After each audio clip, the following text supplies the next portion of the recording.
Hello and welcome to my initial impressions video of Project Cars, the game that I got yesterday because of pre-ordering it on PlayStation Store, and I'll be honest, I've not had that long to race with it, as that will probably demonstrate.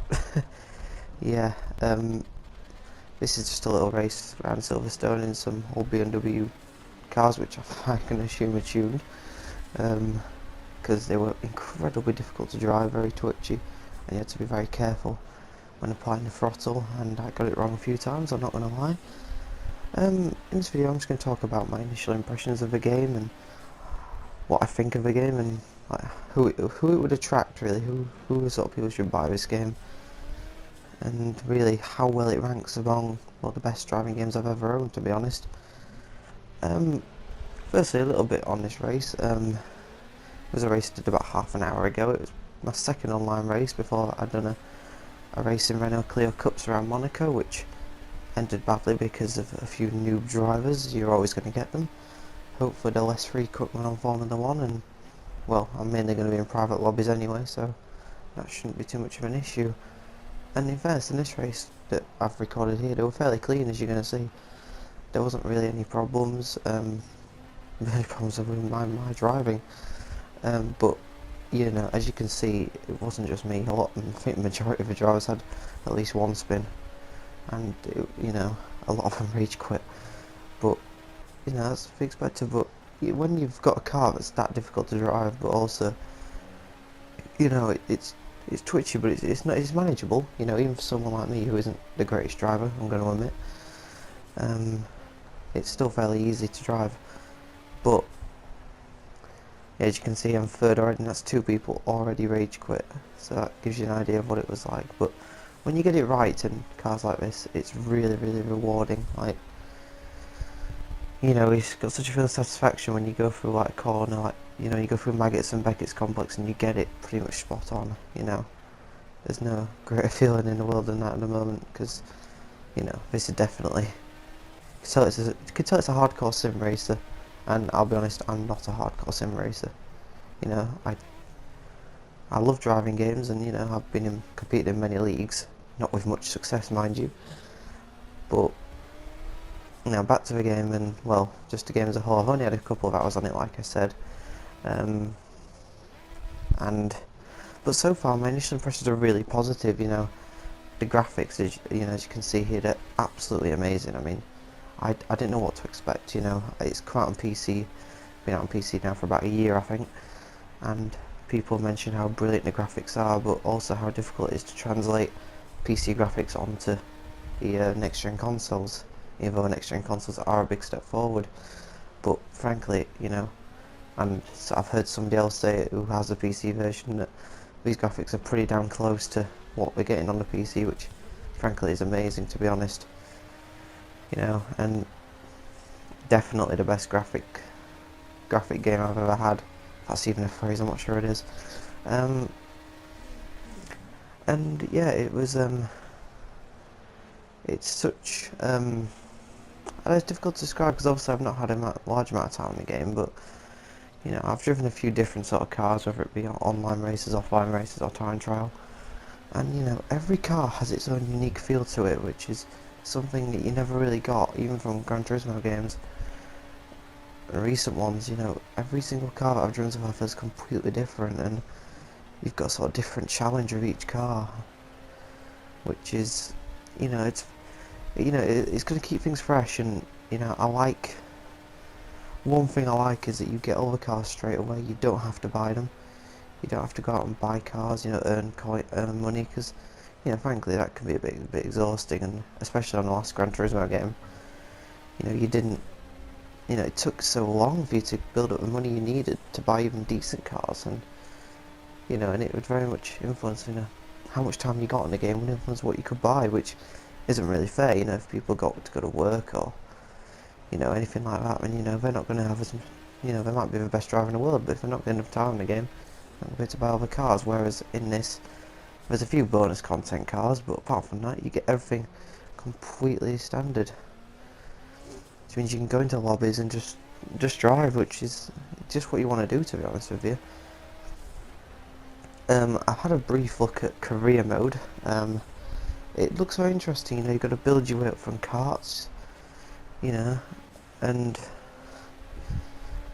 you know, sort of get to the top from that, which is, you know, it's pretty good. You know, there's 3 different modes of like career mode, but you know, I personally went for the one starting off on the bottom and working my way to the top because that's the most, you know, that's the most rewarding one. Surely, you'd imagine. I haven't actually started it yet, but it's something I'm gonna be doing in the near future. If you want to see videos on that, just let me know.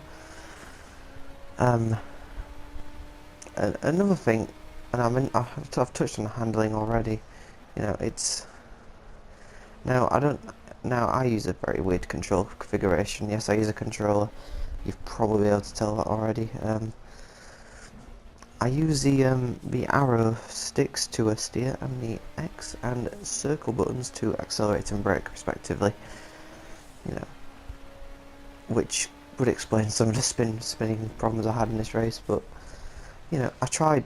Obviously, I said when I heard about this game, I said, you know, I want to try and use, you know, the analog stick and the triggers. Tried it. It worked okay, but it's just not really my style. So, yeah, if you think my drum's a bit weird, then that's probably why. But no, it's very early days of the game, but you know, in regards to well, I mentioned earlier, you know, is it the best driving game I've ever run? I think it is. You know, it's fun, which I do think some next gen games have been lacking. You know, it's a very fine line, you know, between realism and actual enjoyment. And there's some games that just haven't got that, but I feel straight away that this game will do. You know, it's challenging but rewarding, and that's what you want a game to be. You know, no matter what kind of game it is. You know, I'll be honest, I haven't got many other games, but none of them are like that. You know, it is a hardcore sim racer, I'm not gonna lie. You know, if you are a very casual racer, you might not enjoy certain elements of this game. You know, that's understandable. You're not really the market. I mean, I suppose I'm not really the market in a way. You know, I'm not. But you know, I'm not a great driver on these games. But it's so fun. It doesn't really matter for somebody like me. And if you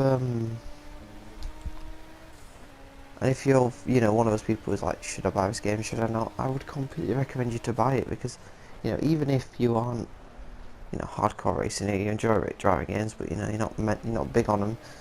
You know, what's the harm in, you know, buying the game, trying it out? You know, if you a few weeks with it should help you make your mind up, and if you don't like it, you can always trade it in, and to be honest, you'll probably still get pretty much what you paid for it, buying a couple of quid. So it's a win-win situation, really. You know, so it's more than worth getting, and to be honest, I don't think you'd regret it. You know, for someone like me who's, well, been very let down by recent installments of, well, the most recent installment of Gran Turismo 6, where they just rushed it out into the PS3.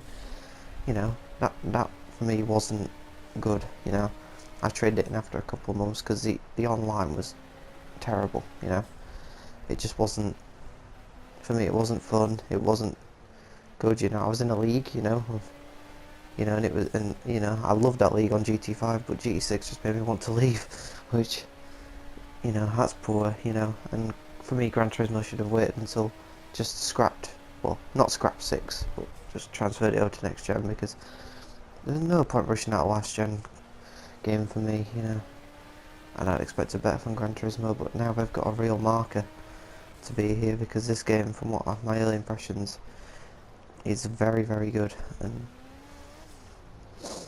And I've got to admit, it's not perfect. You know, one massive problem I had earlier on, I had a few massive problems.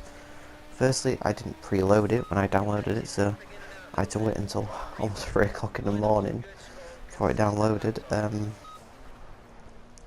which, you know, wasn't great, and you know, but I still got half an hour on it before I went to sleep. But I don't know, that was frustrating, but I think that was more of a PlayStation fault than the game's fault. Another thing, I did my first race. I decided to use the Formula A car around Monaco. you know, first single player race, and it was a bit of a mistake. I'm not gonna lie. You know, the car was undrivable. I don't know if there's aids if there's like any driving aids that you can sort of switch on for that. From what I've heard, I don't think there is, which is a bit of a nuisance because for someone like me, I would like, you know, I want to be able to drive these Formula E cars without spinning every 2 seconds. You know, that. So obviously, I'm hoping that that's not the case now. There's a few aids you can help you with driving these Formula E cars, because you know, for me that's a big plus point of the game.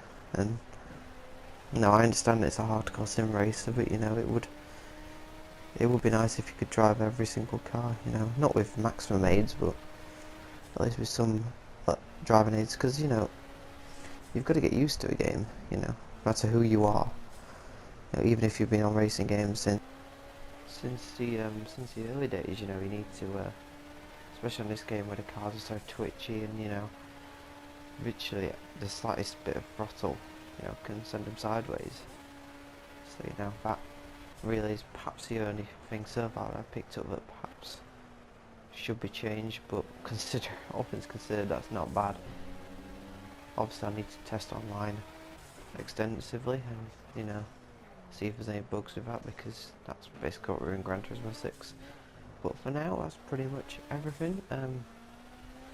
You know, thank you for watching. Hope you've enjoyed. You know, this is my first live com, so it's not going to be great, but hopefully you've enjoyed it regardless. And if you have, please leave a like, comment on what you want to see from Project Cars. You know, what you want me to, any videos you want me to make, and I'll do my best to do that for you. Subscribe if you're new. I've been Jake Warrior, and I'll see you next time.